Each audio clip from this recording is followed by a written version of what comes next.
Сайн байцгаана уу? Coin Mongolia клубээс мэдчилж байна. Өнөөдөр бол бодлого буудъя. Энгийн бодлого байгаа. Үзэг харандаа авч болно. За, хэрвээ танд өнөөдөр $60,000 байх юм бол юу хийх вэ гэж. Хэрвээ танд $60,000 байх юм бол та тус бүр нь $20,000-тэй 3 шиг биткойн авч болох нэ. Биткойныг бол 5-аас 8 жилийн дараа бол нэг ширхгийн $500,000 хүрнэ гэсэн тийм таамаг байдаг. Хагас сая доллар. За ингээд та биткойн төрөнд оруулал 3 биткойн зоосны эзэмшигч болно.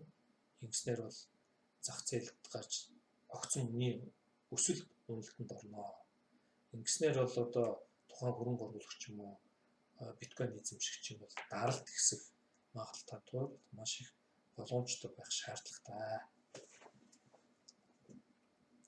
За 5 жилийн дараа хагас сая доллар хүрсэн таны хөрөнгө оруулалт ямар болох вэ гэхээр нэг багцаагаар сая $500,000 хүрэх магадлалтай байж болно.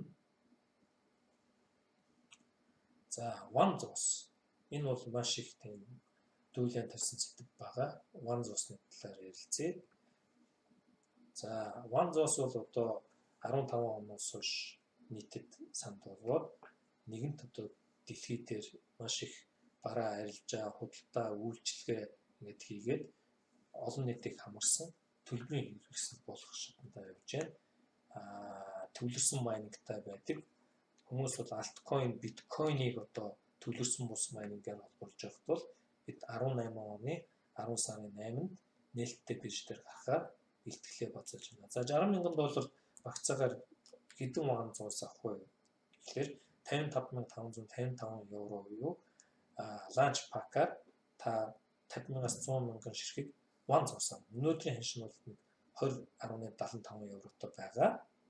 За нээлттэй бирж дээр юм уу олон нийтэд жилийн дараа санал болгосон нэг 30 за $50 үржиглээр ямар хүн ханштай болох нь та тооцоод харьцуулаад үзээрэй. Ингээд таны сонголт таны гарт.